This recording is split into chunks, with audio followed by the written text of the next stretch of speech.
Marwadi university మంచి భవిష్యత్తు కోసం తెలుగు విద్యార్థులు ఇష్టపడే యూనివర్సిటీ. కాల్ 9059052378 9059052379.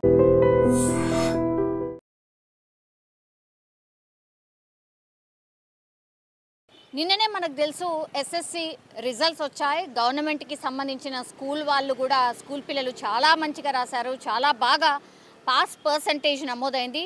నిజంగా వెరీ హ్యాపీయెస్ట్ న్యూస్ యాక్చువల్లీ. చాలామంది సంబరాలలో మునిగిపోయిన పరిస్థితి. స్వీట్స్ డిస్ట్రిబ్యూట్ చేసుకున్నారు. ఇక స్కూల్ లైఫ్ అయిపోయింది, కాలేజ్ లైఫ్కి ఎంటర్ అవుతాము అనేటువంటి సంతోషం ఎవరికైనా. స్కూల్ పిల్లలు స్కూల్ అయిపోయాక కాలేజ్కి వెళ్తున్నాం అనేది అదొక డిఫరెంట్ సంతోషం ఉంటుంది ఎవరికైనా సరే. కానీ రాజన్న సిరిసిల్ల జిల్లా బోయిన్పల్లి మండలంలో పాపం ఈ 10th క్లాస్ రిజల్ట్ అద్భుతంగా వచ్చింది. 10th క్లాస్ రిజల్ట్స్లో టాప్ చేసింది. ఈ పాప పేరు వచ్చేసి నాగ చైతన్య. కేవలం 15 సంవత్సరాలు, 10th క్లాస్ మొన్ననే అటెంప్ట్ చేసింది. రిజల్ట్ అన్నా రాలేదు. పాపం మొన్న ఏప్రిల్ 17వ తారీఖు నుంచి కూడా ఆమె హాస్పిటల్లో జాయిన్ అయినటువంటి సిచ్యువేషన్. ఆమెకు హెల్త్ బాగోదు కాబట్టి ఆమెని హాస్పిటల్లో ట్రీట్మెంట్ కోసం మొన్న ఏప్రిల్ 17వ తారీఖున హాస్పిటల్లో జాయిన్ చేశారు. నిన్న రిజల్ట్స్ వచ్చాయి. ఆ పాపకి 510 మార్కులు. ఆమెనే వాళ్ళ స్కూల్లో టాపర్. కానీ ఇంతలోనే పాపం ఆ తల్లిదండ్రులకు విషాదకరమైనటువంటి వార్త. ఎందుకంటే ఆ పాప నిన్ననే చనిపోయింది. దారుణాతి దారుణం కదా. ఎందుకంటే 3 ఆడపిల్లలే అట వాళ్ళకి. ఈమె చిన్న పాప నాగ చైతన్య.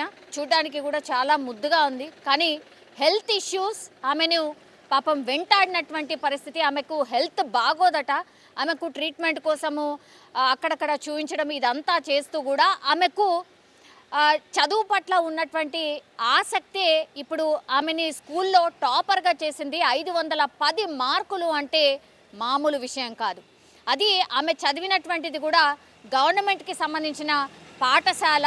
సో నేను ఖచ్చితంగా చాలా బాగా మార్కులు తెచ్చుకుంటానమ్మా, చాలా అద్భుతంగా రాస్తానమ్మా, నా మార్కులు చూసి మీరే ఆశ్చర్యపోతారమ్మా, సంతోషిస్తారమ్మా అని చాలా బాగా చెప్పిందట. అట్లాగే అంతే పట్టుదలతో ఆమె రాసిందట కూడా.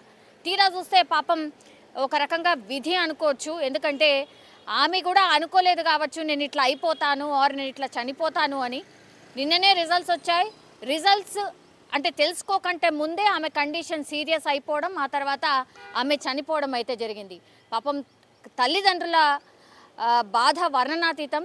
ఎందుకంటే పాప ఇంత బాగా చదువుకుంది, ఇంత చూడ్డానికి కూడా ఇంత బాగుంది, తెలివిమంతురాలు, అండ్ ఫ్యూచర్లో ఇంకా బాగా చదువుకొని ఉన్నత స్థాయికి ఎదుగుతుంది అనేటువంటి పాప చనిపోయింది. కాబట్టి వాళ్ళ తల్లిదండ్రులు పాపం కన్నీరు మున్నీరుగా విలపిస్తున్న సిచ్యువేషన్ అయితే కనిపిస్తోంది. అట్లాగే ఆమె ఫ్రెండ్స్ ఎవరైతే ఉన్నారో వాళ్ళు కూడా ఈ వార్త విని ఒక రకంగా షాక్లో ఉండకపోయిన పరిస్థితి అయితే కనిపిస్తోంది. సో ఇప్పుడు నాగ చైతన్యకి 510 మార్కులు ఎప్పుడైతే వచ్చినాయో వాళ్ళ టీచర్స్ కావచ్చు, అట్లాగే ఆమె తోటి విద్యార్థులు అంటే ఆమె క్లాస్మేట్స్, ఆమె ఫ్రెండ్స్ కూడా మేము చాలా బాగా చదివాము, ఆమెకి హెల్త్ ఇష్యూస్ ఉన్నా కూడా ఇంత బాగా చదివిందా, మాకంటే ఇంత బాగా మార్కులు తెచ్చుకుందా అని వాళ్ళే షాక్ అయిపోతున్న పరిస్థితి అయితే కనిపిస్తోంది.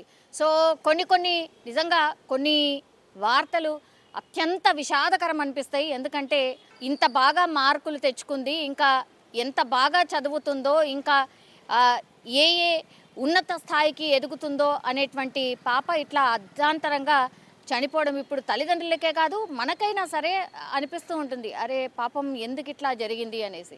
నిజంగా ఇప్పుడు నాగ చైతన్యకి సంబంధించిన రిజల్ట్స్ చూసిన ఎవరైనా సరే ఆర్ వాళ్ళ కుటుంబ సభ్యులు, వాళ్ళ తల్లిదండ్రులు కావచ్చు, వాళ్ళ ఫ్రెండ్స్ మాత్రం పూర్తిగా విషాదంలో మునిగిపోయిన సిచ్యువేషన్ అయితే కనిపిస్తోంది. నిజంగా ప్రస్తుతం ఉన్నటువంటి సమాజం దేనికి ప్రయారిటీ ఇస్తుంది? ఆర్థిక సంబంధాల చుట్టూ మాత్రమే తిరుగుతుంది. మళ్ళీ ఎన్నికలంగానే చాలా విరక్తి కలుగుతుంది. మంచి అనిపిస్తుంది కదా. లేడీస్ కూడా ఛాలెంజింగ్ జాబ్స్ చేసినప్పుడు చాలా బాగుంటది. ట్రాఫిక్ అసిస్టెంట్స్ గా నియమించిన ట్రాన్స్జెండర్స్ అందరితో సాల్యూట్ చేయించుకుంటున్నారు. ఫుడ్ డెలివరీ ఇవ్వటానికి వెళ్ళినటువంటి డెలివరీ బాయ్ అనిల్ పై కళ్ళ ముందు